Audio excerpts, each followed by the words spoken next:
All right, everyone, here we are. Hope you guys like that new intro, so I'm not checking if we're live. Thanks, Alex, for the suggestion. Joe and Mike back from buildassetsonline.com, here with Jared from More Than Money. Have More Than Money. What is it called? I forget. We go by More Than Money, but the website is havemorethanmoney.com. All right, so let's cut right to the chase here. So Jared, me, and Mike were partners on a dropshipping store. And it's done a lot of sales to the tune of, I'll let Mike say the number. Mike, what's the number?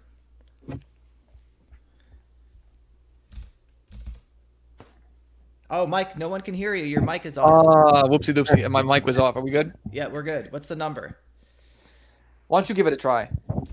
All right. We got $6,887,824.47. Boom. Boom. There it is. Yeah, we that's our partnered store together. And when did we start it? So let's get into some of the history real quick. Just a little bit of background, and then we'll get into the main portion of the show. Yeah. So, obviously, if I remember correctly, at the time I was selling yoga leggings and, obviously I did many businesses in the past and, you and Mike realized, Joe, you guys obviously saw that, I had the potential to make drop shipping work, but at the time I didn't have any money. So you guys approached me with the idea that you would, invest, some money and guidance into me and we would start a store together. And so we did. And that time was October 2017 that you guys made the offer.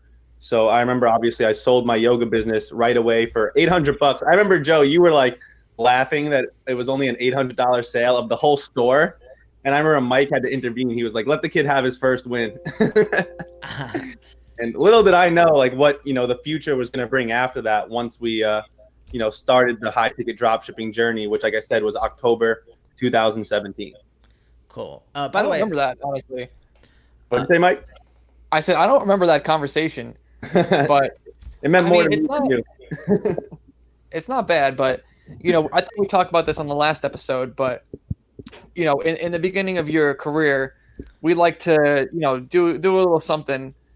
That's the ring of fire, the internet marketing ring of fire, right? So we gave you a bunch of garbage business models to do just to see if you would do them. And because, at the time, we maybe thought that they would work, and you can, then if it worked for you, then we can go in and do it. But in the end, it was like, all right, this stuff doesn't work for the 1,000th time.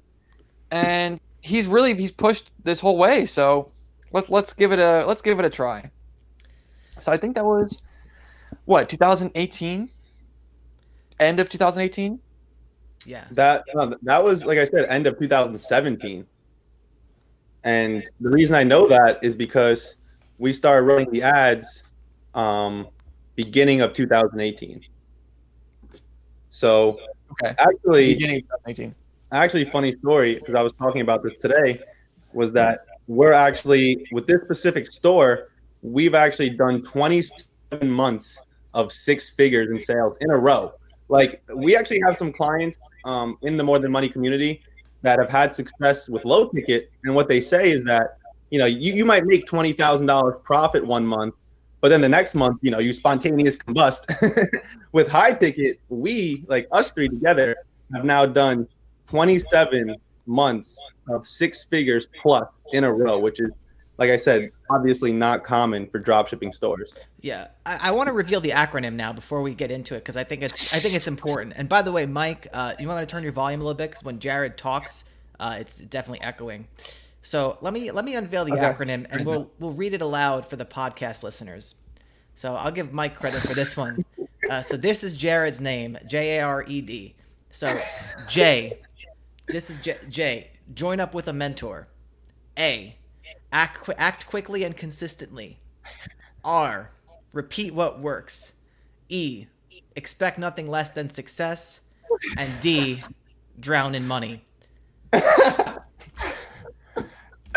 I feel like, as much of a joke as it is, I feel like this really encompasses Jared's path to success. Yeah. Yeah. Do you have anything to say about this?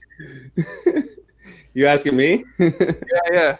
No, honestly, I mean, what the reason why it's making me laugh so hard is because it really is 100% sincere. Like you know, whatever you want to call it, corny. Like this is legit. Like Corny.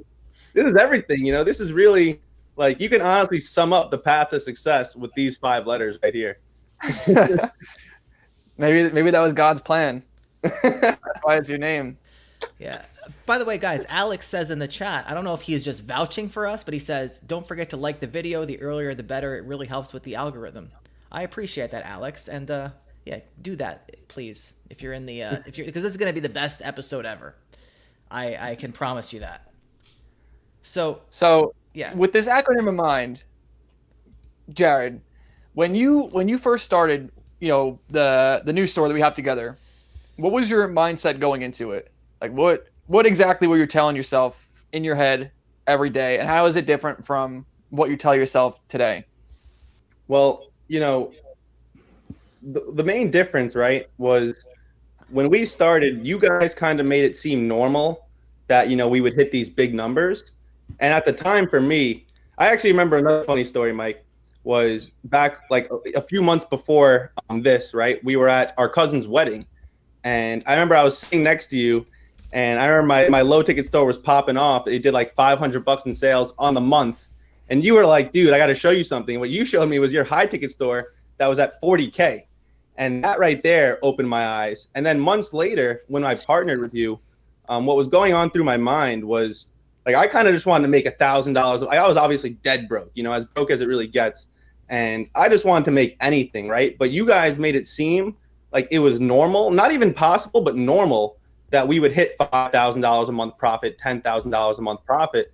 And within 8 months, we were profiting. Store combined was profiting over 20 grand. We were making 10 grand each. And now these days, you know, I'm telling people myself that same stuff. You know, these people that are just getting started, for them, it might seem so far-fetched to make $5,000 or $10,000 a month profit. But the same way you guys made it seem normal to me, like now I could make it feel normal. Matter of fact, not only do I make it feel normal, I tell people like that's actually not that difficult. And that's the big change, right? Like back then, you guys were the ones telling me it wouldn't be that difficult, and I couldn't believe it. And now I'm on, you know, more on your side of the end of the spectrum. So where do you feel like motivation comes in? Because I think people in the motivation space would say, oh, you need to visualize yourself making that 100,000 a month, like so that it's normal to you. But I feel like, in my opinion, it's not really possible to do that. Joe and I were talking about this on one of our episodes previously, that like motivation, we feel like is actually pretty useless, and you need to you need to be able to do something and not be motivated to do it. And over time, just taking that action and seeing those numbers just becomes normal. And so now, like, that's a totally different distinction, in my opinion, than the idea of just like feeling yourself having the success. So what do you think about that? So, I mean, there's 2 things that I would say on that. One is that when it comes to actually visualizing it, you know, one of my secret techniques is to get your other senses involved. You know, if you just see it, right, that won't really do anything. But when you actually feel it, right, like I'll literally smell the grass of the fresh lawn outside of my new house, or I literally will feel the steering wheel of a new car. That is much more powerful than actually just thinking about it. But the second thing that I remind people is that when it comes to business, right, when you take action, the action that you're taking that might seem grueling and pointless, it's not like that. Like with a job, it's like you take action, you work for 2 weeks, you get paid. And if you don't work the next 2 weeks, you don't get paid. But with what we're teaching, it's like you do it once, and ultimately that one product listing, that one ad can make you money for the rest of your life, right? And when the money's coming in, that's another thing people say, how do you stay so motivated?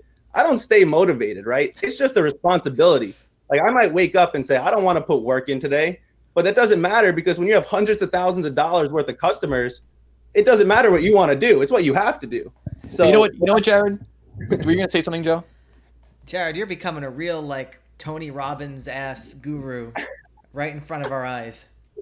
Well, what I was going to say is, I think there's people that will tell you to do those same things, but the problem is they're telling you these things and they're having you do low ticket drop shipping, or they're having you like do some sort of dumb drop servicing. Like they're having you take the wrong action, right? And so I feel like doing these things of visualizing all the success you're going to have could actually maybe push you too far in the wrong direction if you're not taking the right action, because now you're so invested in going down a particular path that may not be the right path to go down. And then here we are, these people that, we have students that maybe they don't care about the stuff, and they just push a few buttons, mate, and then it happens, right? And so I mean, I'm more on your side than you may think. Like when I started out doing Kindle, obviously I have in our free course, I have to talk about like journaling and doing that stuff, and I think that's very important. And even to this day, like I do it for land, so that I feel like it keeps me on the right track. But what are your thoughts about that? Like being really, really invested in the mindset portion, but doing the wrong thing. No, I really honestly 100% agree with everything you said. I mean, it is so true. I remember we used to have some arguments. Like I used to kind of make it my mission to like prove to you guys that with the right mindset, you can make anything work. And obviously that didn't work out for me. So I really 100% agree with what you're saying, is that, you need to have the mindset, but you need to have the right strategy. And it's like, the thing is, we can't like make people believe that our strategies are right. Like, obviously we'll say it, but what does it mean? Because we're saying it about ourselves. But the truth is that really is it. Like if you don't have the right strategy, the mindset means nothing, right? But at the same time, what have we noticed? I mean, us three per se, is that the people that have the right mindset with the right strategy reach the highest potential. Yeah, and I think that's correct. And so I think really the results of this store do have a lot to do with mindset. Just because I know for a fact, if it was just me and Joe doing this store, it would not be doing this much in sales, because we would at some point get fed up, and we would not have the drive to continue forward with it, because there's been a lot of obstacles. There's been a lot of just nonsense we've had to deal with. And so why did you want to keep pushing forward with it? Well, so, I like that you brought that up, because, I've noticed the same thing. I tried. So one time I made a business with one of my good friends who's also very successful. And despite both of us knowing drop shipping really well, right, the business didn't succeed. And the reason why the business didn't succeed, in my opinion, right, is that for a business to succeed, like either both partners or one person particularly needs to become the driving force of that business, right? Like obviously with this specific business, all three of us have our roles, but being that this was going to be technically my business, like I took it upon myself to like become the driving force of the company. Like when you look at big companies, it's like you can almost always associate a name with that big company. Like someone has to be the guy that's going to continuously push the ball forward. And like I said, that's why when me and my good friend partnered up, it didn't work out, was because neither one of us took that responsibility.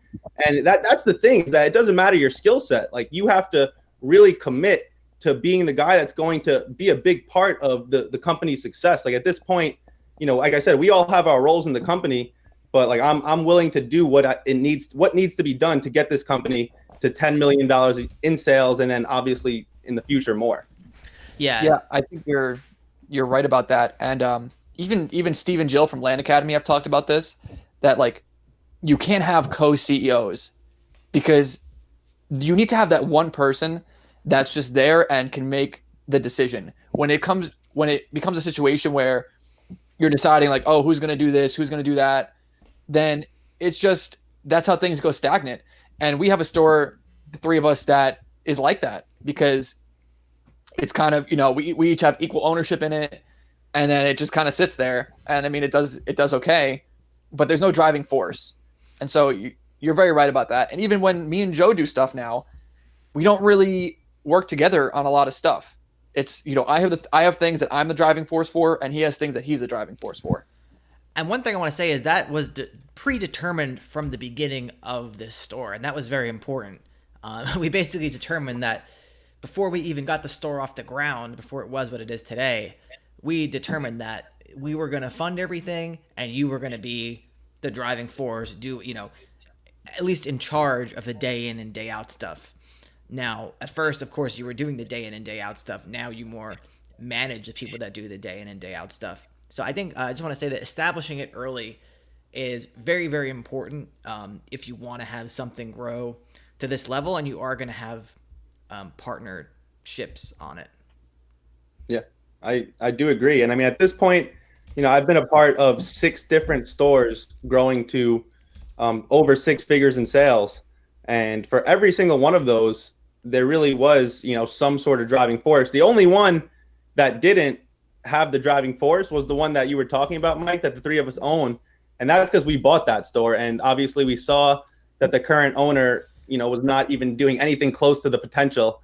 And we bought that store and made it triple in sales in like a month. Yeah. But I think that store is like the only one that we have that doesn't hit 6 figures consistently. Yeah, exactly. And it's for that reason. So yeah, I mean, what else is there to say about that? It's just, you got to have that driving force. But going back kind of to what we were saying earlier, I showed you my sales at our cousin's wedding, and I was like, look, we did 40,000. So I don't recall when that was. I don't know if I was saying it like 40,000 was a lot in sales, but there was a time for us where $40,000 in revenue was a lot for us.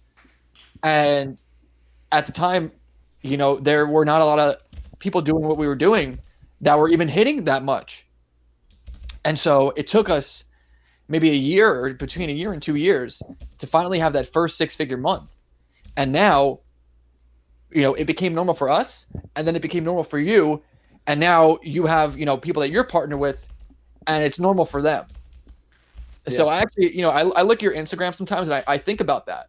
I think about how long it took us just to really figure it out. And now it's like a no-brainer now that you're going to, people can have 6-figure stores. Crazy. And I mean, it's crazy that, $40,000 was a lot for you guys. And at that same exact time, $1,000 was a lot for me. So it's just really crazy. So, also with this store, obviously, aside from the Jared acronym, aside from the mindset stuff, there is a lot of money being pumped in through Google Ads. Yeah. So I think, I do the Google Ads for this store, and it is something I am proud of, because I feel like it's probably the best account I've ever done. But I think it really put us onto the potential of converting for generic keywords and then really honing in on that. So we have stores that, we do a lot of focus on branded keywords, and obviously this store does really well with them too, but there is a ceiling to that.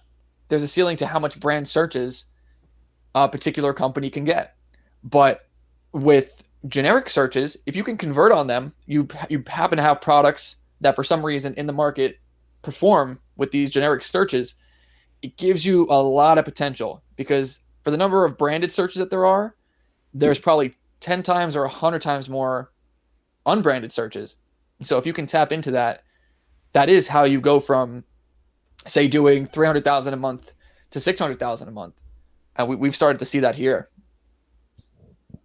Yeah, and it's crazy, because most stores, Mike, will typically make a lot of their money off branded searches, correct? But obviously for this specific store, we're making most of our money off generic. Yeah, I think it's a pretty good split. We definitely do well off of the branded stuff, but the generic also works well. And I mean, our suppliers have told us that they've looked at the analytics of, I guess, our sales and their total company sales, and it seems like we actually drive up their total company sales aside from just what we do. And I think it's because we're doing all of these generic search stuff. Because now, obviously, if someone's searching for something generically, they may not know about a particular brand, and then they click on our ad. Now they know about the brand, and now they're going and doing a brand search. So, well, actually, I don't want to cut you off there, but you actually brought me to a great point. Was I actually have people who sometimes will ask for more reasons why a supplier would want to approve them, and that's a great thing to say. Honestly, what Mike just said, one thing that I'll honestly tell suppliers when I'm calling them is I will literally say, Like, we are going to get any one of our products to the top of Google. And if you want people to buy your brand, work with us. If you don't, then, sayonara. How does that work? How does that go over?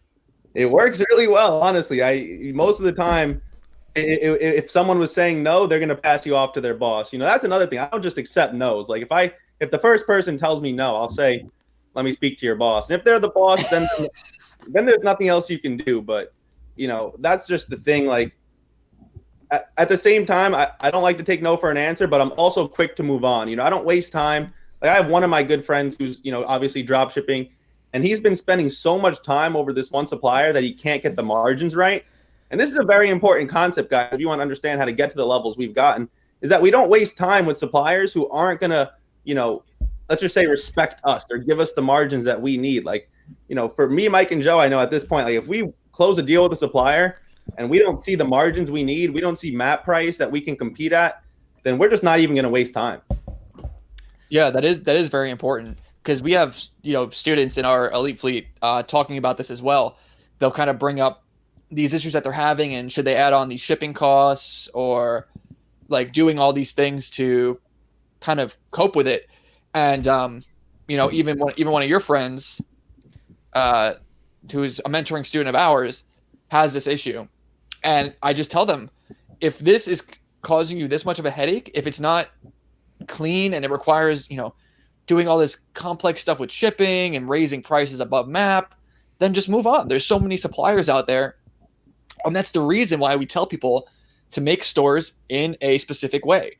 Because if you're doing unicycles are us, and now all your unicycle suppliers, they only give you 5%, you can't really do much but make a new store. So that's why things have to be set up so that you can always move on, and there's always another supplier. Taking that back to the acronym, actually, I think the R is the prominent letter here, because most people, they get their suppliers and they're like, all right, I got these suppliers, and then they just stop. But one of the things that we did for this store is kind of really funny. I mean, it's obvious. It's kind of obvious in a way, is that we just never stop getting suppliers. It's a constant thing of like, all right, we give Jared, here's a list of things we want to look into.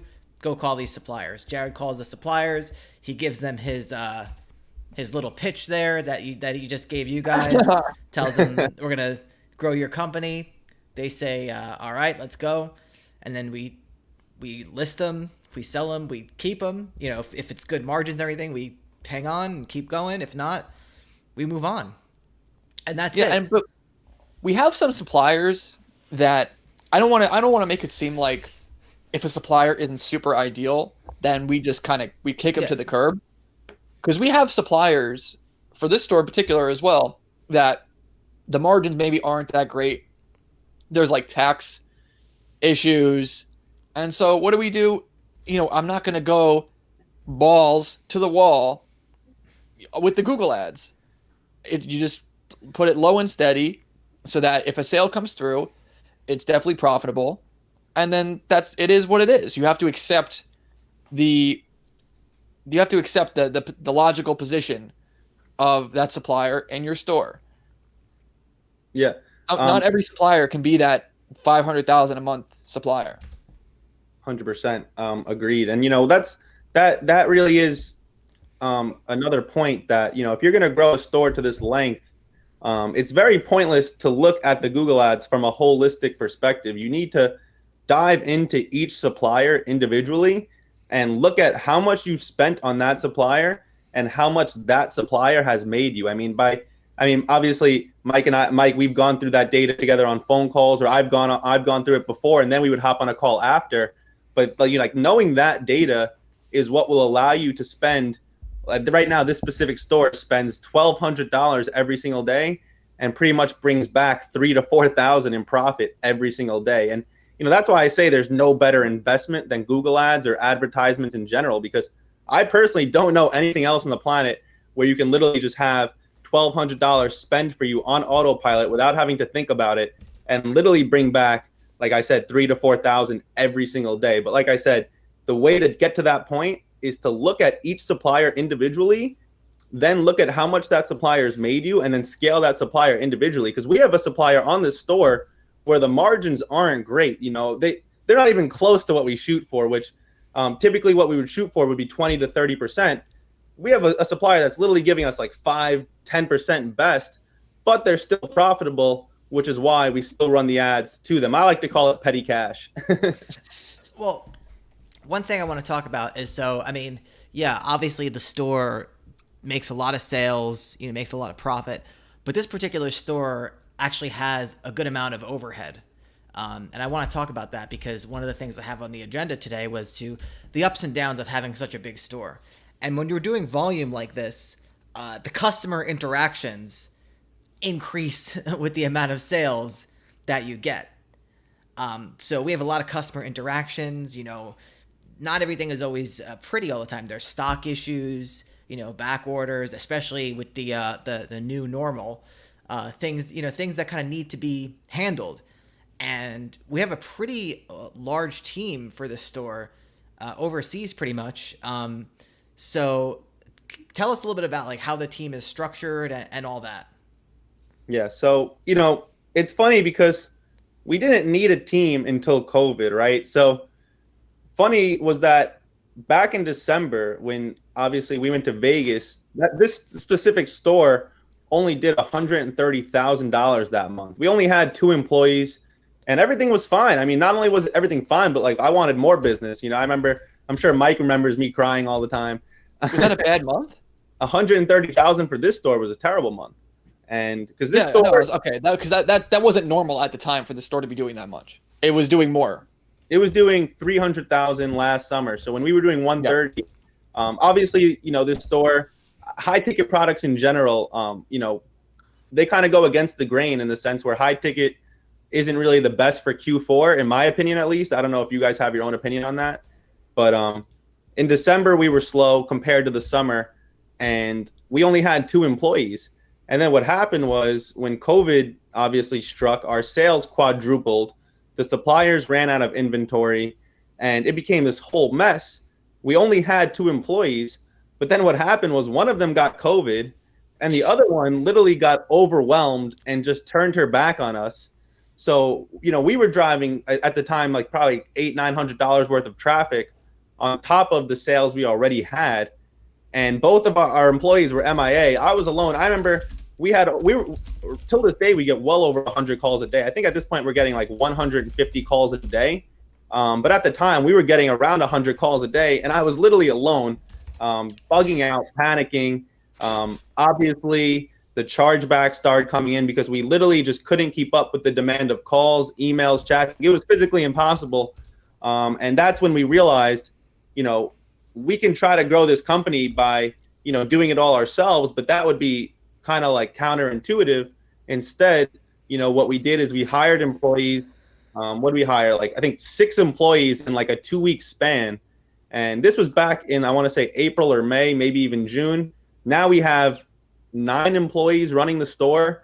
Everything's pretty much on autopilot from our perspective. But, the point is that we didn't know that we needed to build a team and build a system. We kind of just got attacked, right? Like everything was fine. Everything was cool. And then this hurricane of sales, calls, emails, everything came in. We couldn't handle it. The chargebacks came in and now we built the team and now, we're kind of operating good again. Now we can obviously start scaling again. Yeah. It's almost a double-edged sword when it comes to hiring, because on one end, obviously, if you don't hire, you have more profit that you can take in and put back into the business or give to yourself. But then on the other hand, if you do hire, you're pressured to make more sales so you can cover that cost and have something for the team to do and make it worth it that you hired them. So I think, it was almost a crossroads for the store, because we had to consider, okay, if we actually want to be a store that does, $500,000 in sales every month, it can't be a 2-man show. It can't be a 3-man show. It has to be a store that has systems, that has processes. And with all these things in place, hopefully we can actually have the foundation to take it from 500,000 and then beyond that. Yeah. I mean, that the truth is, I know you've said this in the past, you really can't get to the level we've gotten, without a team. If you are starting drop shipping right now alone as a one-man show, I remember that book that you told me to read, Mike, The E-Myth, which talks about, how there's three sides to being a businessman. There's the technician, the manager, and the entrepreneur. And, when you're doing it alone, you have to fill all three roles. And when you're trying to fill all three roles, when the business actually starts coming in, you're going to, one, slow down your own growth. Like, think about it. To get to, let's just say, $50,000 a month in sales, you have to do a certain amount of tasks. You have to call suppliers, you have to launch ads, you have to build collections. But then once you get to 50,000, right, or obviously less, it could be less, I'm just throwing that number out there. Now your task isn't about growing the company, it's about maintaining the company. You have to answer calls and close sales, answer emails for customers that already bought. So you go from doing the things you did to get to 50,000 or less or whatever the case is, and then you start doing things to maintain it. So it's like you can't grow it anymore, and that's when you need to hire employees. Yeah, and also, we talk about our business criteria, and a lot of what we talk about is what you're doing every day going to compound in terms of your skill set.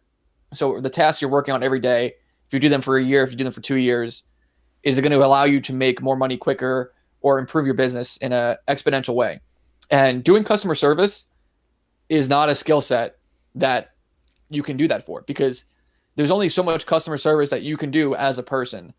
And so if you want to grow your store to 100,000 to 200,000, it's literally more than you can handle. There's no point in mastering that skill. You need to put someone in place for it. It's a pretty common job, and that you have to basically delegate yourself to doing things that are more essential, like the Google ads. I've worked on the Google ads since day one. I will continue to do them unless I hire some sort of apprentice that will work on it with me. But you get where I'm coming from. There's so many things in a business that realistically you shouldn't be doing because you're going to have to outsource it anyway. Yeah. I want to get to one of the questions in the chat because we always get this. We get this question quite a bit, and I actually enjoy.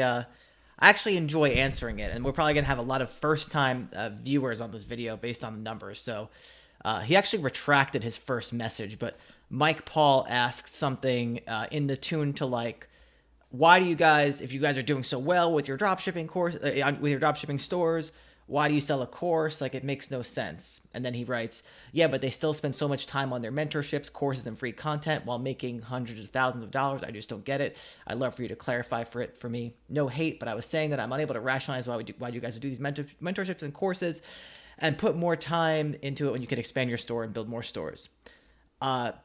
Mike Paul, everything that we're talking about right now is the reason why.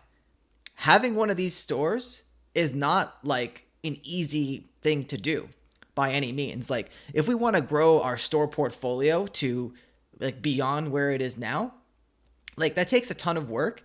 Whereas we don't actually even put a lot of time into our mentorships or anything like that. Like, we literally just make a show twice a week and then people join, and it's good. So this is a way of leveraging our success. We've spent a long time acquiring this knowledge and putting things to the test and testing this all out.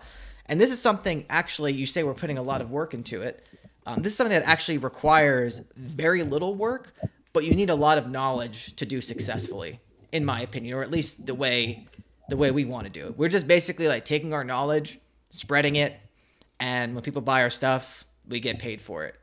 So honestly, like, once you've built a couple dropship stores, like, it's not something that it's great. It's fantastic. Like, it absolutely changed our lives. But, maybe it's not something that you're going to want to do like infinitely, because it requires a lot of work, like a lot of detailed work to get it off the ground. Like, it was years of doing this to developing, even today we still have struggles. And that's the whole point of this call. So this is a way of really not only like leveraging our success, but diversifying. And, yeah.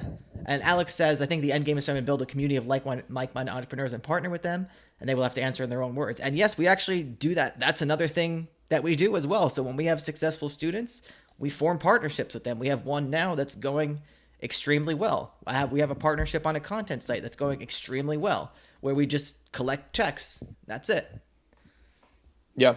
Yeah. I mean, aside from the money, I didn't realize how actually beneficial it would be to just put ourselves out there, because I feel like it benefits us because there are other people that are knowledgeable that will give us their information for free. And then in return, it's basically we're leveraging ourselves and we're leveraging our knowledge to just be able to do more things with it. So we can only go and build so many stores. It's easier for us to do partnerships and we really don't put a lot of time into this. If someone, isn't working on online businesses, or they may be a little bit new, it may seem like we're doing so many things, and we are, but a lot of the work I do is behind the scenes. It's not on the stores. I know that that's true for you too. I really don't put any time into this besides for the hour or two that I show up a week and the chats with the elite fleet people. And I'm sure it's similar for you, Joe. Yeah, I mean, I spend probably a little more time than you.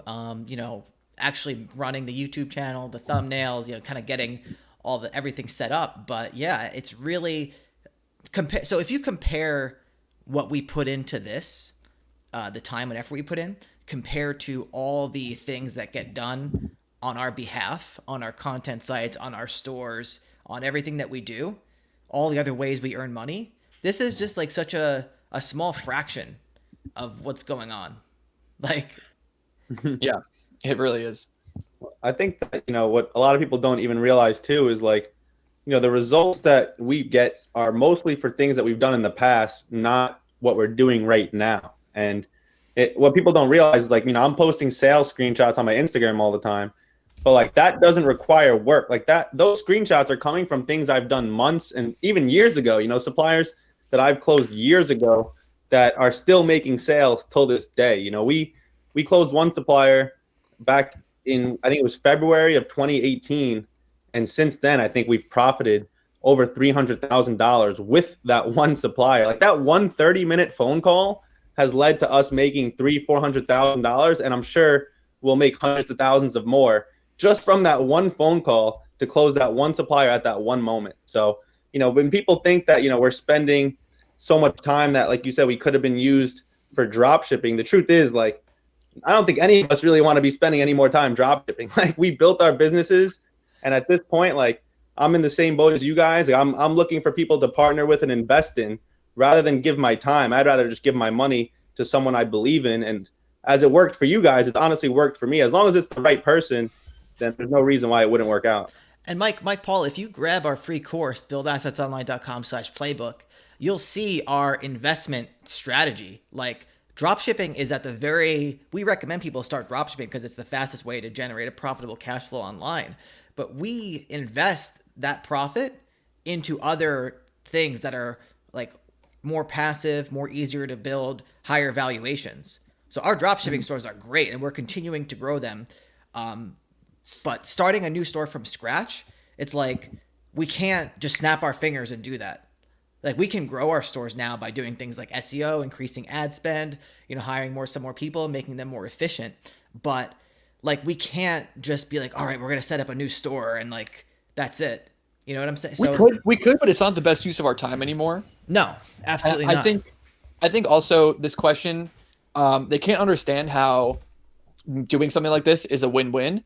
I think they assume it's like a lose for us and a win for the people watching because they get our information allegedly, or that we're trying to frame it like we're losing and other people are winning. But it's certainly a win-win because the more students that we work with, we can make sure that our strategies are working, and it's more proof of concept for ourselves and our stores to see, oh, okay, this person's having this issue. I wonder, it shows the cracks in the armor. And so it applies to what we're doing, and it allows us to sort of test our strategies in mass, and it allows us to get more data with what we're doing. And of course, develop partnerships and stuff like that. And also, honestly, the majority of people listening to this are not going to do anything. We have videos where we go and we look at different products and different niches, And I can guarantee you, basically nobody is going to do it. And I mean, yeah, I haven't seen any sort of downside to our stores or our sites from just giving out information like this. Yeah, who are we going to Yeah. take business from? We're not going to take business from ourselves. Maybe we'll take some. We're going to take business from Wayfair. We're going to take people from business, like other people that don't follow our course. You know, we're going to take business. We're going to take business from everywhere else, and all our students are going to be doing better. So it doesn't have a negative impact on us by any means. We just get to do a fun show and get paid for it. I would say, like, I have three things that I would say in regards to that. One would be, obviously, as you mentioned, Mike, that, teaching people, it really does force us to learn quite often. I mean, how many times do you forget something? It's kind of like, just polishing your sword, right? Like, you forget and, you're sharpening your skills again. That's one, right? Number two is that I've realized, I think we've all realized, that there's so many suppliers out there, and there's no way we're possibly going to get them all, right? There's millions of suppliers, but by the time you get to like 20 to 30, you're drowned in so much that you can't really, you can keep it going, obviously, as we have, but it's not going to be easy. So it's like, we might as well, make money off teaching the information that we've worked so hard to gain. And the third thing, from like a more like spiritual perspective, is like, I'm a big believer that everything was created from one source, everything's connected, and that thing that's connected, that lives in you, lives in everyone. So when you prove that you deserve to have the money, and you keep doing things to prove it, right? Like, by continuously spreading the wealth, the thing that lives in all of us knows to keep giving you more wealth. And what I've learned is, as I keep spreading my message, spreading my wealth, my knowledge, I've seen our sales just continue to go up. So people would say, oh, aren't you afraid you're giving all your secrets out? Well, one, like, we've scaled our ads to a point where no one is really going to catch us on our winning products. And two, like I said, I'm just a big believer in abundance and spreading the wealth, and I've seen it increase my wealth time and time again. And one last thing, to go contrarian to what you just said, Jared. Part of the reason I like doing this is because if other people are putting out their courses, screw them. I want to put out my course because we worked hard on these strategies. Someone else is going to be making all these sales from selling these courses. Exactly. So I want it to be us, and because I know what we do is good. I know we're honest people. We have good products. We have good knowledge, and so yeah, I'm competitive. Screw them. I don't want to. That's the thing that people don't take into account is, like, all three of us have taken countless courses at this time. So it's like, we know the competition, and we know that, we could be better than that. That's one. And two, it's like, I've joined so many programs where I've paid so much money for straight nonsense. So it's like, that, like, we can be spreading something that's actually helping people. It's a great feeling as well. Yeah. The next thing I have on the topic list, because it goes with what we're talking about before I took us on this tangent, it goes with talking about so we're getting all these chargebacks, the sales volume is ramping up. We have to give people refunds, so Shopify is keeping their fee for that. So it's hitting our bottom line. So we decided to make the move on this store to Shopify Plus. And if you guys don't know what Shopify Plus is, you basically pay $2,000 a month.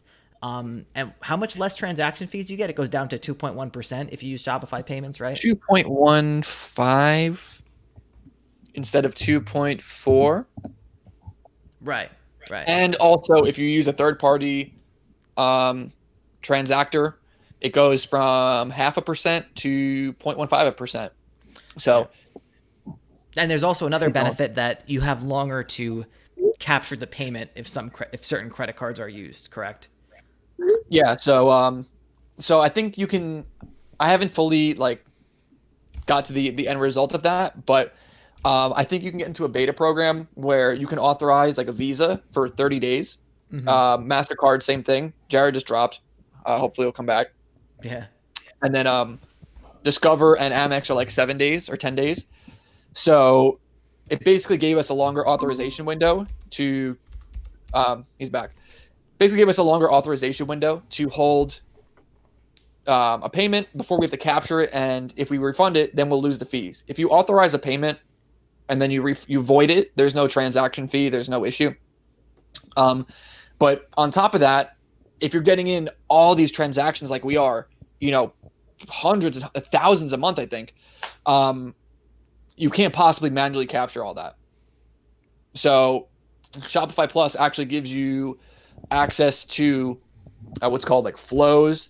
And there's also automation apps that you can employ that work with Shopify Plus that essentially allow you to do literally anything you want inside of the Shopify platform, whether it's for sales. Say if someone looked at this, you can do something where they're given an upsell for a particular product. But we use it so that based on the card someone checks out with, they're assigned a tag, and then we can choose to automatically capture a payment after a certain amount of days. So it kind of mixes the manual capture with the automatic capture, but gives us that window of being able to avoid a charge if a customer cancels, and then save the fee. So I think that in itself is well worth it, because I mean, if you capture a payment and then you refund it, that can amount to a lot of sales. I think it takes like, do you remember how much in sales you have to do to actually save in the fee difference, Joe? No, but I remember that when they approached us, so Shopify Plus actually approached us, right? Or no, I think we applied to, or did they approach us? I don't No, remember. no. We applied. We applied, but they basically told us that we're losing, was it like $6,000 a month just by not being on Shopify Plus? I think so, but they weren't even taking into account refunds. Yeah. So, of course, yeah, I mean, you're losing that refund on the back end as well. So I think it's like 600,000 is between 400 and 600,000, I think, is when you cross that barrier between the payments, like the fee percentage, making it worth it. But yeah, I think that means if you're doing 400,000 in sales or 400,000 in, say you do 300,000 in sales and 100,000 in refunds for whatever reason, that's the same thing because you're losing out on those fees. Well, but our store, in I think it was June or July, I forgot which month, we did over $500,000 in refunds. And the reason that we did so many refunds was that our supplier was supposed to ship a lot of units, and then the inventory got pushed back. We had to refund a lot of orders, and we did $500,000 in refunds that 1 month. And since Shopify wasn't refunding the fee, we literally lost $10,000. Like, that's, how many people would dream to make $10,000 profit a month? We literally lost it off just refunding fees. Now, that specific store does profit between 45 to 60,000 a month right now. But yeah, I mean, at the time, what was it, a month and a half ago, we lost literally $10,000 just to that. Well, it was still a profitable month overall. Oh no, like I said, that store still profits between 45 and 60K a month. But the fact that we were losing 10K to that is just like so heartbreaking. Yeah, it's money on the table, and once you make the switch, I think it instantly boosts the valuation of your store, because say you go to sell it and they're taking into account, they look at last year's numbers and they're looking at the refund fee of 2.4 or 2.9, whatever it was in the beginning. Now, I think you can technically look at the store's profits from the new processing fee, because going forward, that's what it's going to be. So I think that's the case. But on top of that, you also get access to customize the checkout, which been really dragging that process along. Haven't had some technical issues with that, but that should be done pretty soon. Yeah, and I mean, with High Ticket, I think if you can optimize a checkout just a little bit to get a few more conversions over the course of a month, that in itself could pay for the fees. So I think depending on the difference we see there, it may be something we need to switch to with other stores. If we can just boost checkout by 5%, or it's nothing to make a $2,000 profit sale. Yeah. And I mean, obviously, one thing we didn't even mention is that we haven't used this at all, but you're supposed to get high level support. We wouldn't know though.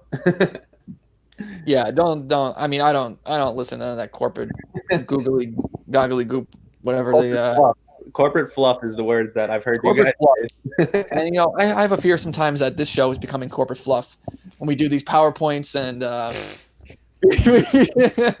Well, you know what it is that some of the stuff we're talking about, it might be a little too high level for the general listener. Like we're talking about, fees, Shopify fees, how to save money, and the people that are watching this that never dropshipped before, like, what are these guys talking about? The thing the thing I hate about corporate fluff is that, like, when I had my job, it was like and I hate this word. I hate the word entrepreneur as well, but like it's just they were like, you have to have an entrepreneurial spirit. Meanwhile, you're working for like a 10,000 person corporation. It's like, what does that even mean? Like, it's just a bunch of these buzzwords that they're just throwing out. Like, yeah, we got to lean in this quarter to increase the sales, and we got to make the investors happy, the shareholders. I'm glad you brought that up, because I was actually having this conversation with someone recently, someone who does entrepreneurship, like someone who not entrepreneurship, someone who does what we do.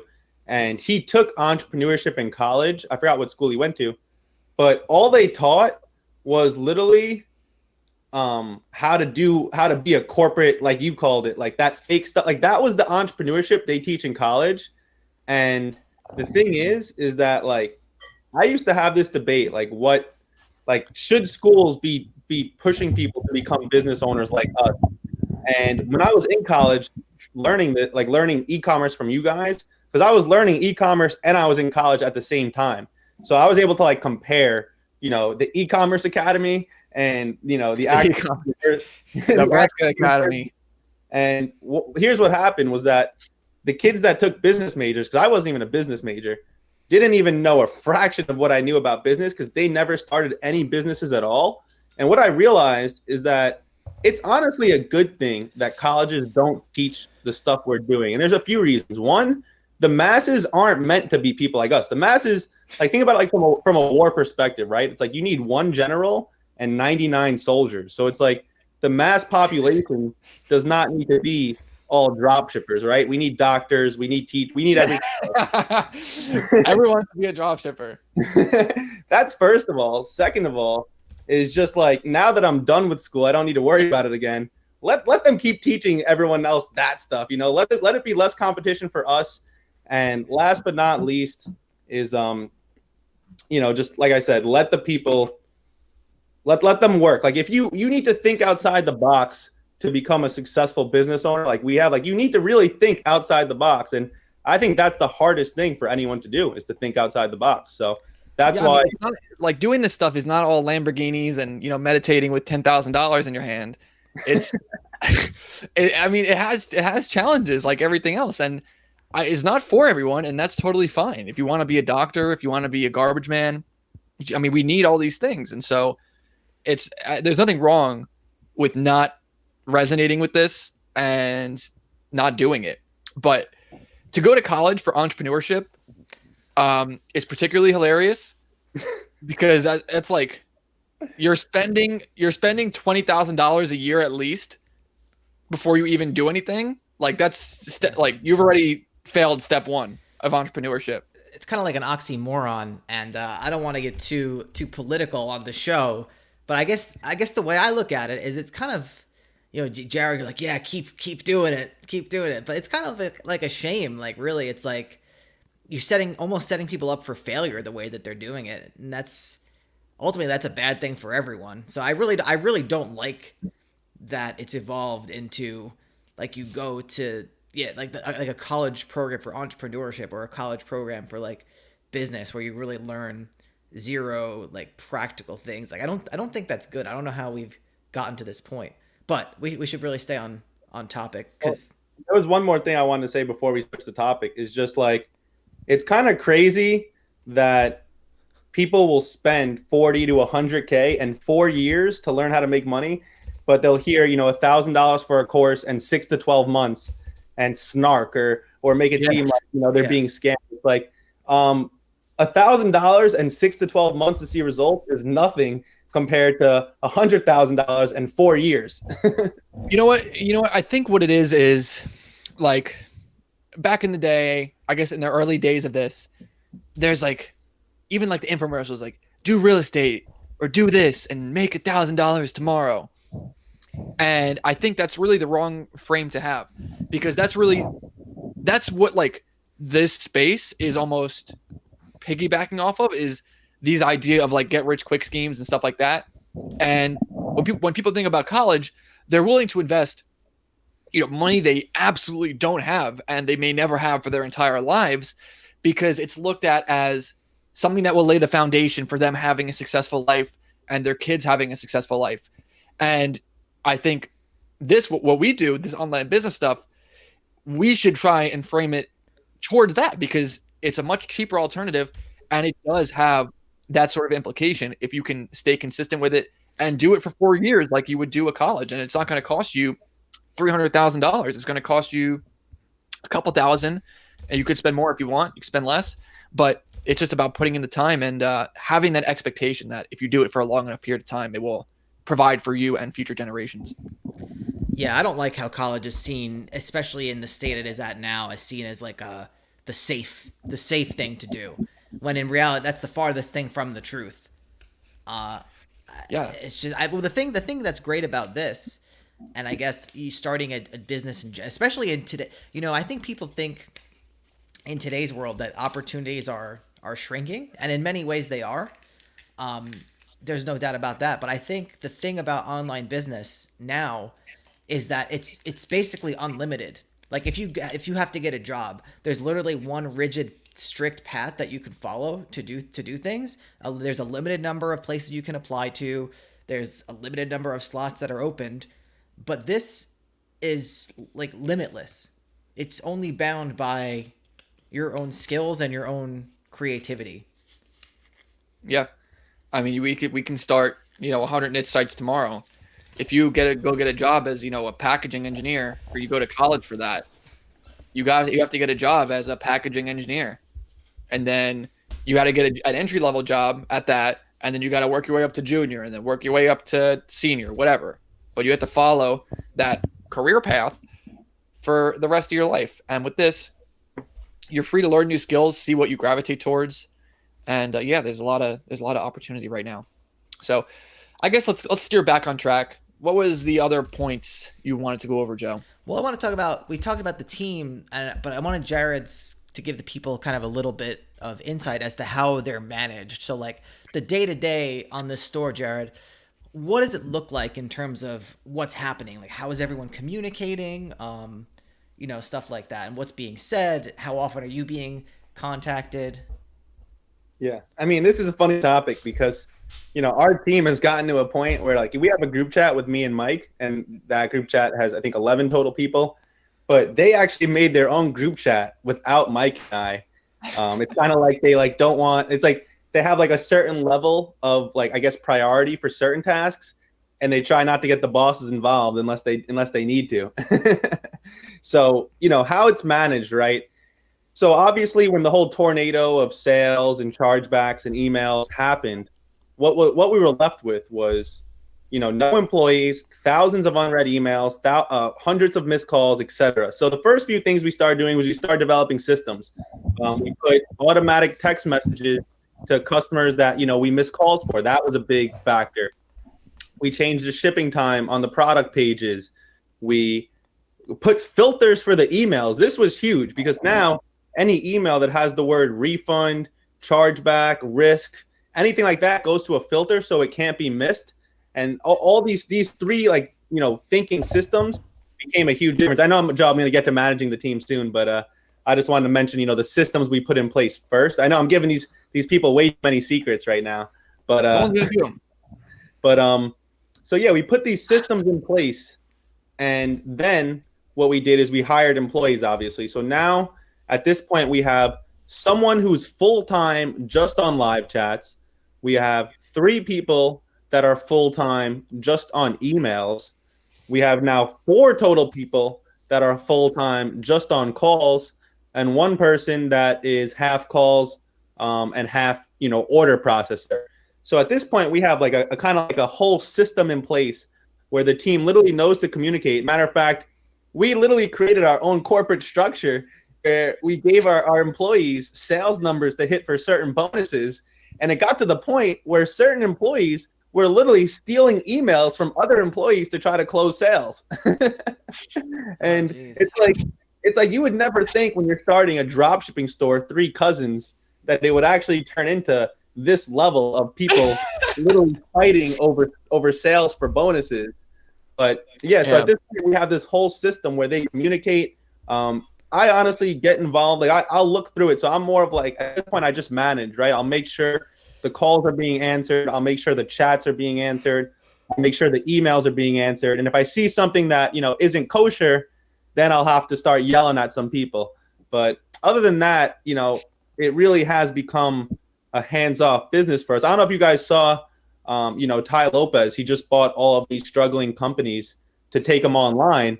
And he bought like Models. Ty Lopez bought Models? Yeah, he did. And he bought a bunch of other Pier 1 imports. He bought a bunch of failing companies that didn't adopt to online. And in that interview, they were saying, like, how do you manage all these companies? And he was like, I don't. I hire a CEO the second I buy them. And, for us, obviously, it's like we're at the point where we're literally going to promote one of our employees to general manager. So, like we've become fully removed. Obviously, you guys were removed from the start. But, at one point, it was literally just me answering all the calls, chats, emails myself. And now it's at the point where it's literally a team that is just managed. And, all I have to do is make sure that the systems that we put in place are being operated. And that's it. I could really spend my day doing whatever I want. Honestly, the 4-Hour Work Week was the first book that I honestly read. And I think it was one of your guys recommended it to me. And it's at this point where I'm not working 4 hours a week because I don't want to, but I can literally work 4 hours a week or less and still make 20 to 30 grand a month profit. No doubt at all. You better not be. No, but I mean, it is funny because, we were running away from our problems, trying to get away from the corporate world. And then, Jared, we had to have like a call the other day with the team to talk about something. And we hung up the call, like an 11-person call with our employees. And I hung up and I said to you, I can't believe like how corporate that was. Like that was so strange. Because I mean, if you're talking to, you're having a big meeting like that, that's how it goes. It's just but it's just it's funny to see. And naturally, I think the leaders, when you have a bunch of employees, with 3 or more, the leaders start rising to the top. Like someone will naturally have to assume a leader role within the space. And so it kind of just, you have to let people organize things themselves. It almost becomes detrimental for us to get involved too much. And, I want them to have that chat, not with us and BS and enjoy, I guess, each other's company. I don't want them stealing sales from each other. But even going back to the E-Myth, I've talked about this in another video. They tell you to, when you start a business, sign a contract for yourself and write down all the tasks you're going to do. And then slowly, you start giving away those tasks to new people. And that's really what this has become. But on top of that, I think with dropshipping, there's so many little tasks that need to be done that like you don't even know how to outsource for them at first. It's almost like you have to chisel away at what the actual tasks and processes are for particular things. At the end of the sorry. No, go ahead. I would say this story is a good example of us really having to drill down and spend time figuring out like, okay, these are the particular tasks that are actually really important, and we need to assign people just to those tasks. The corporate structure, not like the tax legal corporate structure, but like the structure of a corporation, like the way it operates, is obviously like a very powerful organizational structure. Like there's a reason why it exists the way it does it, because it allows like a lot of stuff to happen, like a lot of stuff to get done. I mean, we're like making fun of corporations, I guess, and like, but obviously we've kind of adopted the structure and we're doing the lame things that we're making fun of. I think it just kind of evolves into that over time when you're trying to organize humans around a specific goal. Yeah, no, I think that's just what it is. It's just like a naturally how things coagulate. It's just how you have to have some sort of structure to it. You can't be a free for all.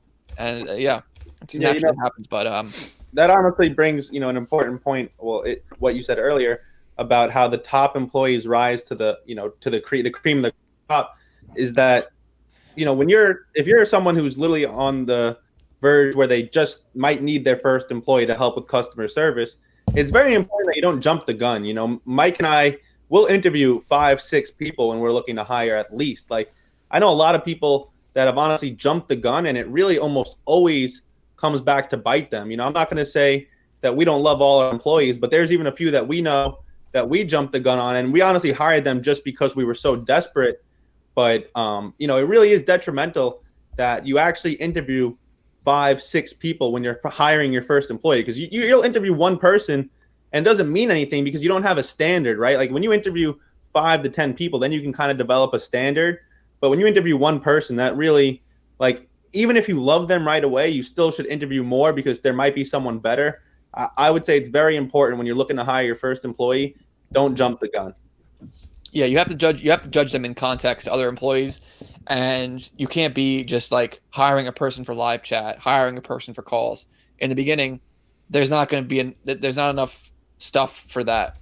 They need to just like take over as much as possible, and then you hire two employees. One does this, one does that, and over time you just have more and more and more, and they each have more specific roles. Yeah, and I mean, if you're missing even like a few calls a day, then it would be wise to hire an employee, because that 1 to 2 calls a day that you might be missing, there could be $5,000 bags in those calls. Like, so one of our employees who we didn't love at first, he strictly does the phones, and honestly, now that he understands the business, he's actually been closing a lot of sales. And it's like, even though he may not be the greatest employee in the world, we're paying him $800 a month, and he's bringing in like 10 to 15 grand profit a month himself. So it's like he's paying for himself and then 10xing it. So, if you're missing just even 2 or 3 calls a day, or better hope they're not watching this, Jared. What'd you say? I said you better hope they're not watching this. If they do, then we're in trouble. But yeah, if you're missing, 1 to 2 calls a day, then it would probably be wise to hire someone to help you, because, those 1 to 2 missed calls can honestly, they'll pay for themselves if they're being answered. Yeah. And I mean, just one thing I want to add to that, I think a lot of times employees might feel like they are, what they're doing is like super important, and it is very important. But I think there needs to be like an understanding that there's actually a lot that we do that goes into it, and a lot that goes on behind the scenes. It's not just about closing the sales. It's about how they're allowing us to spend more money and bring in more visitors for them to have more opportunity. And then, we need to have the back end people. We have a product upload team that they don't even know about. So, it's not like that money is just like we're taking it from them, it's going into our pocket. It's something that helps us grow and develop a business in ways that employees may not even know about. Yeah, I mean, honestly, like, hiring employees is almost one of the first things you need to do to scale your business. Once you start finding success, I remember a great story was I was at your house once, and I told you I wanted to make $1 million a year or something. And literally the quote that you said that stuck with me was like, how? By answering the customer service calls. And obviously I knew the way to make $1 million a year, whether it be drop shipping or even a different business model, isn't to do customer service all day, but is to generate enough leads. Like, I kind of put the pieces together that like a company like Walmart can have 0 people answer calls and they'll still do billions of dollars a year in sales. So it's like, as much as calls are important, what you kind of want to do is you kind of want to outsource the calls so you can focus on generating more leads until, you've done that enough to where you feel like you don't need to do it anymore. Now, me personally, I don't think that day will ever come, but not everyone's like that.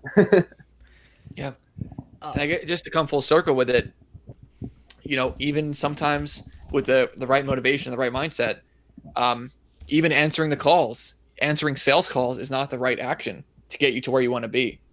I think you just constantly need to be moving yourself up that ladder, even if it's a quote unquote corporate ladder, but putting people below you, having, outsourcing tasks, delegating tasks, even high level ones.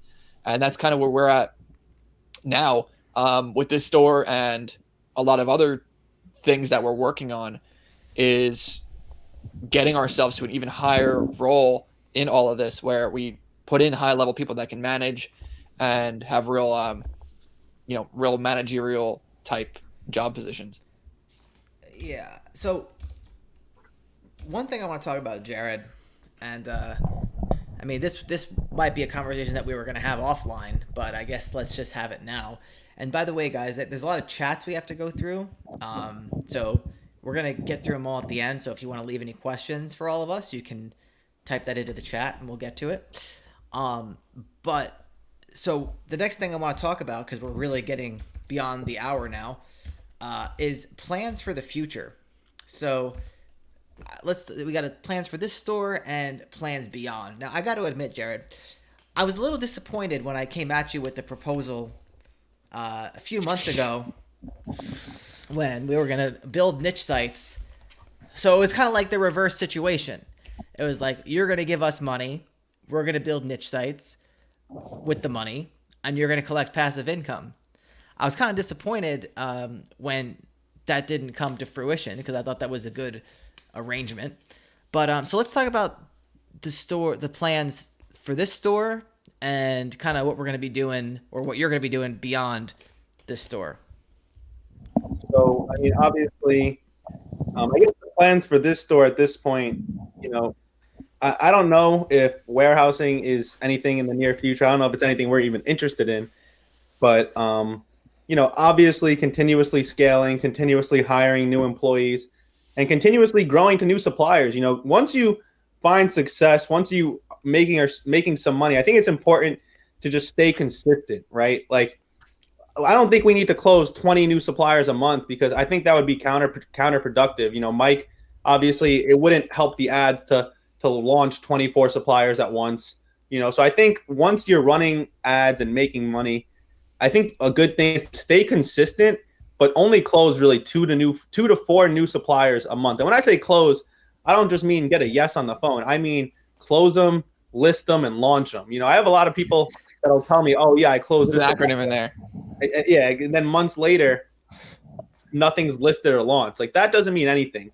Like, closing, listing, and launching 2 to 4 new suppliers a month, over 6 to 12 months, you will see, your sales double, triple. So honestly, there really isn't a secret sauce that I would say that I intend to implement in the store. Obviously, we discussed a lot of them with, saving money on fee payments, higher converting checkout pages, maybe switching to, the Empire theme. Like, obviously we've talked about all, the secret sauces on the live stream today, but as far as the growth, there really isn't any secret sauce that I would say other than to just stay consistent. Like, I know, Mike, I know you mentioned this in the Elite Fleet chat, and I do this as well. Write down your tasks that you need to do for the week. And one thing I've noticed, right, is a lot of the time, the tasks that I have to do each week are kind of like the same as the week before. So what does that tell me? It's like, it's not necessarily about always giving new tasks to yourself, but sometimes just staying consistent with the tasks that are going to produce results. Then it's going to, closing 2 to 4 suppliers every month. I don't want people to think it's all about closing new suppliers. It's a very important thing, but it's also about spending more money with the suppliers that you have. Yeah. Because not every supplier is going to be great, but you need to figure out which ones are, and then take those to the highest level possible. And really the discovery that I'm coming across through some of our SEO efforts, and just having data that, goes back a year or 2 years, is it goes back to these generic keywords. And, we're spending, you said $1,200 a day now. If we want to really grow it more, now that we have a team in place, we got to start creeping it up to $2,000, and then to $3,000. $3,000 a day. That's 6 figures in ad spend a month. So, that should get us to that, that 7-figure a month revenue mark, in time. Yeah. And that's of course part of the strategy is, obviously hopping on calls with you once a month, at least, to just discuss, the ads. And, I always say this too, like, when you launch a supplier, I know you say this, it really takes 6 months to get that supplier's, to get really a full understanding of the supplier's potential. So, for anyone watching this, when you add new suppliers, understand that, you don't just add a supplier and you're not just reaching the full Wait, Joe, you're potential. bald? What? No, never mind. Take off the hat. Okay, go No, on. I had to breathe. My head had to breathe. But yeah, that's pretty much it. Like, you're not going to reach a supplier's full potential right away. So, when you keep adding new suppliers and you keep looking at the ads, and obviously anyone watching this, when you're talking to a guy like Mike about the ads, you're going to be operating at the highest level possible, which is very important. Well said. So I guess let's get to the questions now. There's a lot. People are leaving. Focused gave us a new acronym for what you just said, Jared. CLAP. Close, list, and post. That's great. I Yeah, like that. that's great. I like that. Yeah. You gotta clap back.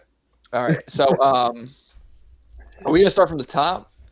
People are dropping off now. Yeah. We're at about 21 people watching. We were at like 30 something before. So We reached 38 at one point, almost 40. oh, nice. Nice. What's the most you've had on your stream, Jared? I think 28. So Oh, wow. it's, we beat it by 10. Nice. We didn't do a giveaway either. Back.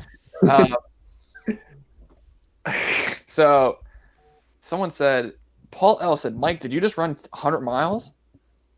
Do I look that bad? I don't know. I don't know what that means. Yeah, you do look sweaty. Your shirt looks sweaty from my angle, honestly. My shirt looks sweaty. It might be the colors. It's tie dye. Oh, it looks like sweat. Oh, it's tie dye shirt. I guess that's what he meant. I could see that now. That's pretty funny. Yeah, and then Alex said Hartford Whalers tie dye. I like these guys more and more every time I watch. Thank you, Alex. Alex is our greatest fan. He's in the elite fleet. He has the Team Liquid icon. Well, he's a paying fan. He's a part of the family. He wanted to be he wanted to be he says later in the chat that he wants to be an apprentice for the ads. Maybe we could. Oh yeah, yeah. And then yeah, Focus is back. People like the balls, Joe. The balls was a big hit. It was a big hit. Definitely caught my attention. Get Fly Fish said we have to come with an acronym for Lopez. That one might be next, but we gotta wait a little bit. Wait, did you see Lopez wrote in the chat? Oh, did he give it? He wrote Did he 7 give an mil acronym for before. himself? Nah, he just wrote 7 mil before the end of the stream. Oh question. yeah, I saw that. From the Morning Money. What about We might be. loser? My phone has been going off the hook. I don't know. What about loser on path to extinction? Something with Z. Z is a hard one. We'll get we'll get one. We'll get one. for I'm next just time. kidding. We obviously love Mike Lopez on this stream. Paul said, "Are the majority of your sales through shopping ads or text ads?" We get a good amount through both, and really, at the end, what you want is you may start out with more shopping sales because it's easier to launch those, it's cheaper, stuff like that, but you want to build up your account to having a lot of text ads, and it's all going to be integrated. Someone may search for something generically, click one of your shopping ads, and then search your name, your store name, boom, a text ad comes up, do some more research, search a branded product name, and then click a search ad or a product listing ad. So it's about taking up a lot of real estate. These days, with this store in particular, there's a lot of text ad sales. I'm not sure what gets more. Yeah, I think text ads is obviously like more of a scaling strategy where, shopping ads is what you should really be focused on. Exactly. Alex said they provide a lot of free value. Stick around and see. Thank you, Alex. He's sticking up for us, and then he dabbed. And then we addressed Mike's question. We addressed Alex's question. People are asking about the apprenticeship. Well, what I meant was, like, I would probably hire like someone in the Philippines to just be like my apprentice, to like be like my right hand man in terms of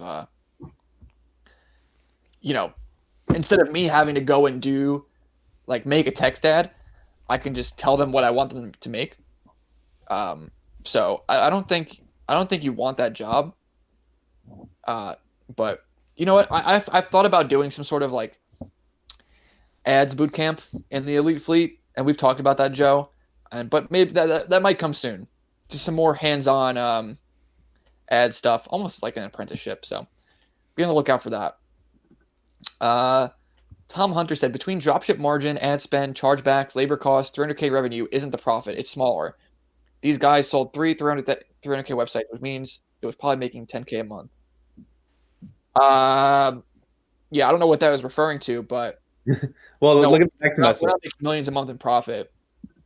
Well, but yeah, and I mean those sites were on the smaller side now in terms of what we do, and to be honest, those sites continue to grow. We're in touch with the people that own those sites, and that's a show for another day. Yeah, and I mean, honestly, like the profit numbers are not anything light at this point. I mean, between all of the stores collectively, we might honestly, none of us are good at counting, but it's got to be over 80,000 between all the stores we're a part of per month. And there's one store that we own collectively, with Lopez, and that store is spending at this point. It's spent like 3K this month, or actually, I think 3.9K, and it's at 160K in sales. So it's like, if you want to talk about margins or better yet, return on ad spend, I don't know anything in the world that's done 160K in sales off just $4,000 ad spend. Yeah, and that's why we don't talk about Mike Lopez here, because he's outdoing me. And, I don't like that. Yeah, I mean, no, just I'm goes to show, it's not always about. It's not always. Yeah. We got the real dropshippers of Staten Island. They're all doing Google ads, making stores, and no, that's what you can expect. Every store is different. We have some stores that have a 10x return on ad spend. We have some stores that have 20, and then we had there's Mike Lopez's who having like 60 or 80 or whatever, something ridiculous. So, well, before you go on, Mike, what's funny is that sometimes he'll get caught up like comparing his store sales to the one we're talking about right now, and I'm like, dude, you got to remember, you're spending $150 a day. We're spending $1,200, so it's like you can't complain that we're seeing more revenue when we're spending literally 10 times more a day. But you're still doing amazing yourself, so stay cool. Yeah, and you have to let a good thing be a good thing. It may not be time for him to try and just 10x his ad spend when this store is making good money. It's relatively simple. We don't need 20 employees, so just let it be that, because it is a good thing. So, where are we at? Get Fly Fishing said, "Pip pip, mate." Enter Ecom. They're just diversifying their income by selling courses, etc. People who haven't hit their level of success have a hard time understanding that. That's correct. I've never read something more true. Is that I don't know who Enter Ecom. We don't know who that. He kind of comes in and kind of flames us a little bit sometimes. That Dion? I don't know. He's always like get to the point and then he dips out. Oh yeah. He's probably the thumbs down. Yeah.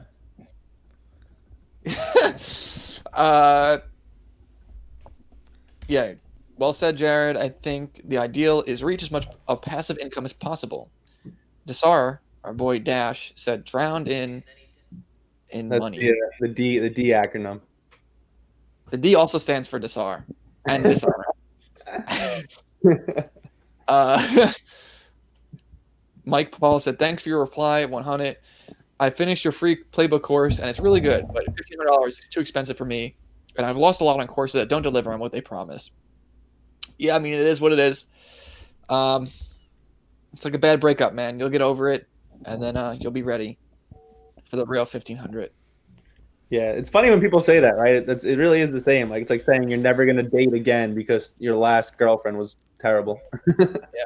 I mean, I understand the mindset. It's like you are kind of a fool, or it's foolish behavior to like spend money, get scammed, and then just like immediately blindly buy something else. So you know, you gotta take some time out and regather yourself. So The truth is, it is foolish, but I think all three of us have done that. Like we've all bought something that was garbage and then bought something else the next day. Maybe. I've Maybe. definitely. I can't think of anything off the top of my head because I don't know. It's been a while. I can. Well, yeah. You, I don't.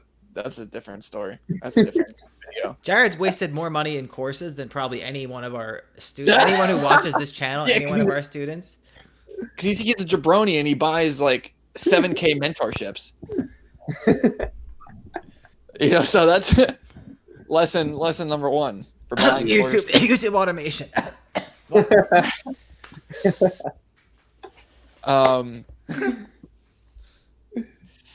Jay Woodhog 48 said, I've been in the e-commerce space since 1999, originally as a way to clean out my house of junk. I have spent the last year researching the best ways to earn a nice passive income. And then he said later, I have been through different gurus and sorted out the good from the bad. These guys have blazed a trail so that we don't have to make those types of mistakes. The smart man knows when to listen and learn. So we're just getting testimonials left and right. If you want to get in on some of this, I don't even know if he's a course member of ours, but it's buildassetsonline.com/membership for our elite fleet and buildassetsonline.com/asset for our dropshipping course. Thank you for that, Jay Woodhog. Enter ecom. Well, he says, no flame. That was all love. I think I was having a bad day that day. Here's a thumbs up. But to be honest, that YouTube guy you had on was taking forever to get to the point. That's true. Enter ecom, but it was like 5 minutes. We were like 5 minutes into the show. I mean, some people they like to ramble. Yeah, and that's that's the nature of this show, I guess. We're not one of those 15-minute videos. Hey guys, I'm going to show you in this video how to get backlinks that's going to make your store number 3 on Google SEO. Fast. Or whatever, fast. So, sometimes we take a little bit to get to the point, and that's what it is. We're trying to squeeze every bit of watch time out of you, and I'm sorry. So we're closing in on about an hour and a half of streaming right now. So, someone said, no need to explain yourself. The proof's in the pudding. That's very true. Vic Robinson said, how important is store design for you guys? I seem to be stuck on building my website properly and professionally. Well, that is a problem. Any good theme through, out of the sandbox, so Empire theme, Retina theme, Shoptimized, those are going to make your store fine. Why don't you can make sales. Give them our affiliate Just get it link. Up. Yeah, but what is it, Joe? Buildassetsonline.com/empire. Okay. Yeah, use Empire theme. It'll be fine. Where are we at? Tom Hunter said this guy thinks balls is too high level for everybody. That's kind of the conundrum. Not everybody can have balls. That's what it is. That Brian, thank you for that. Nice push for everyone to give us thumbs up. Get fly fishing, nothing to sneeze at. We need the acronym for Lopez. Focus said packaging engineers are doing really well right now. That's great. Ollie said you guys are Jewish. I don't know where that came from. I think the balls thing was because I made a comment about what you were saying was too high level. And then the Jewish thing has to be because I made a comment like everything is kosher. That's a common. Yeah, that's a common thing. Maybe he watched our other. I don't know if you saw our other video, Jared.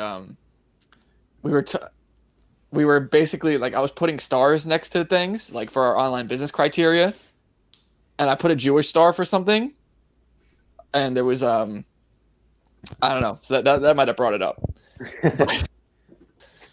Joe was like, it's okay, we're half. Oh, Alex answered half. Okay, this is ridiculous. These people watch. You gotta love it. Jared, you have multiple stores, says Tisaguchi. How did you decide to create the new stores? Was there a certain number you hit and hired a team and then went into another niche? So honestly, I all of my stores that I created were like after the main one that we're discussing in this video were me investing in other people. So personally, I would have never created another store. I would have, just kept building this one store until, we either sold it or I died. But as far as, creating other stores, I mean, I'm sure you guys probably agree at this point, like there really isn't a reason to create other stores yourself at this point. Like I would really just recommend, creating a store that can almost in a way sell an infinite amount of products and just expanding that forever. But yeah, for me, I had inspired a lot of my good friends, and they, were in the position I was in when Mike and Joe found me. I mean, obviously Mike and Joe always knew me, but they were in the same position as me. Know. Yeah. They were in a position where, they were hungry for success, but, lacked the finances. So, I invested in people I believed in. And honestly, it has definitely accelerated my my net worth. Yeah, absolutely. My Sean said, "This man Jared is inspirational." LOL. I appreciate that. That's fact. Jared even Inspiration inspires and me information. sometimes, actually. Yeah, I mean, Yeah. honestly, being around you guys, it definitely it forces me to push, forces me to push forward. I like to say that, you don't want to always be around. You want to be around 33% people doing better than you, 30% same level, and 33% of people doing worse. And for me, when I'm around you guys, it always, forces me to take it up a level. Like I need, to continuously have guys like yourself in my circle. Otherwise, I might get comfortable at times. Yeah, you got everyone looking up to you these days. Staten Island guru. And I got to look up to you guys. So it's got to be, a cycle. And then, enter econ. We were talking about this.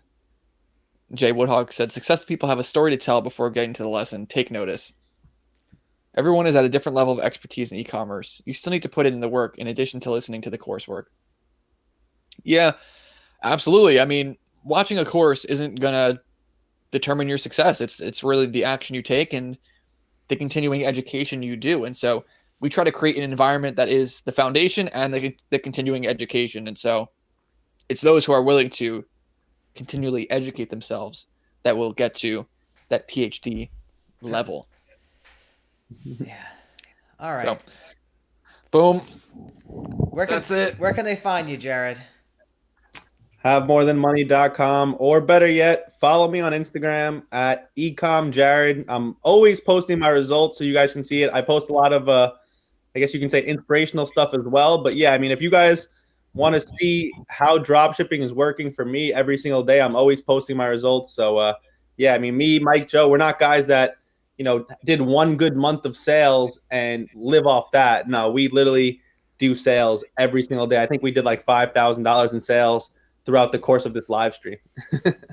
Jared's Instagram is borderline a thirst trap for hungry young entrepreneurs. So definitely give it a follow. Ecom Jared. And should we? Yeah. We were doing an Instagram, but it's so. Yo, we're not doing that. We're not doing what Jared does. No, it's so stupid. I hate it. I hate Instagram so much. Jared's on his way. I mean, you have over 100,000 followers and pushing for that verification. So we're getting there. So soon he will be a verified thirst trapper and ready to charge $25,000 for high ticket automation. So we're looking forward to that day. So thank you for coming on, Jared. HaveMoreThanMoney.com. We, Joe and I, are at buildassetsonline.com. Go there, get our membership, get our dropshipping course, get whatever you want. And that's about it. Anything else, guys? Thank you guys for having me. All right, cool. I'm signing Take it off. easy. One more time, Mike. Take it easy. All right, now be quiet as the music plays.